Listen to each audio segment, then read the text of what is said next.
guys, welcome back to my channel. I am Tangie the Caver's wife and I have a stray hair. So today we are talking about homeschool because I'm participating once again in the Virtual Homeschool Co-op, and if you want more information on the Virtual Homeschool Co-op, please check the link in the description box below. When you click on it, it will take you to a blog, and up at the top of the blog it will say Virtual Homeschool Co-op, and down below is a link up party where you can go and click on each individual link and hear everyone's opinion on this subject right here that I am getting ready to share with you. The subject or the assignment is, how do you respond to negative comments toward your homeschool? Yes, it actually happens. I know, crazy, it's hard to believe. But yes, it does happen, and here is why it's going to happen. So if you are thinking about homeschooling, let me just put this out there. Anytime someone goes against the status quo, they're going to be challenged, and homeschool is no exception. People are going to ask you questions like, so how are you going to teach them kids if you ain't got no college education? Yeah, that totally happens. Hey, kid, spell isosceles. It's going to happen.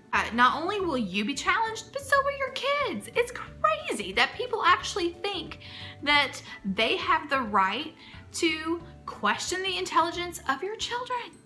They don't do it to public school kids, but since you're going against the status quo, apparently people have public domain to make sure you're doing your job.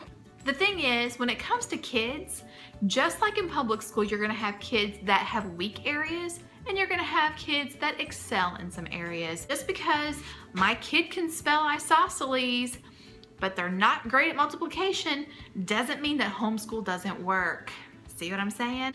My answer to how do I deal with negative comments is, no matter if it's coming from a place of genuine curiosity or if the comments are coming from a place of genuine ignorance, I do my best to answer the question. How can I teach my children even though I don't have a college education? I'm so glad you asked, because the truth is, I figure if I can teach them how to wash themselves, how to eat, how to cook, how to speak, how to tie their own shoes. Do you see where I'm going with this? I've been teaching them their whole life.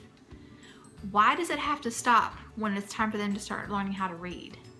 Why does it have to stop when it's time for them to learn about astronomy? They are not bound by a public school schedule. So if my son decides that instead of learning about animals today, he wants to learn about tornadoes, guess what he gets to do?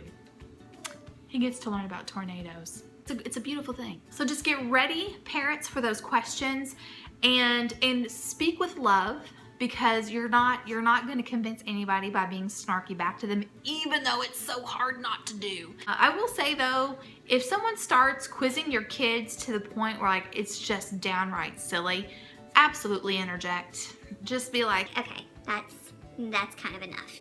So more than negative comments, I have gotten, I've been in very uncomfortable conversations, and usually it was because there was a public school teacher present. I could tell that the public school teacher was like getting offended, even though I wasn't saying anything bad about public school teachers.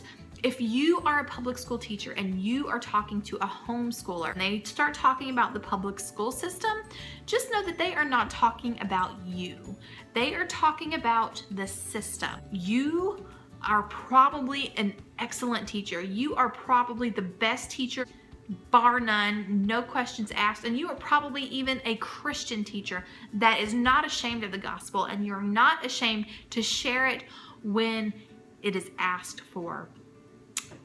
But it's not about you, it's about who you work for. The state determines the curriculum that is taught to the children. I did not like what was being taught to my children.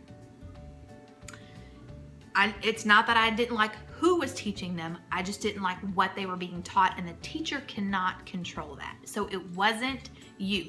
You do not need to be offended. You need to go and be a light to the children that are still there. You need to be the one that cares for them while they are there. It's not you, it's them. And that's all I've got for you guys today.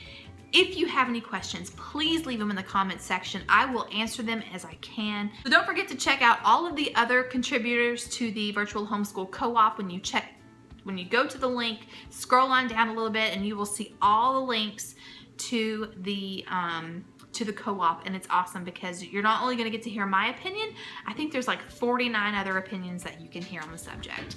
So anyway, be sure to leave those questions. I would love to be able to give you my answers as to why we chose homeschool. Okay? All right, that's it. I hope you guys have a great day, and until next time.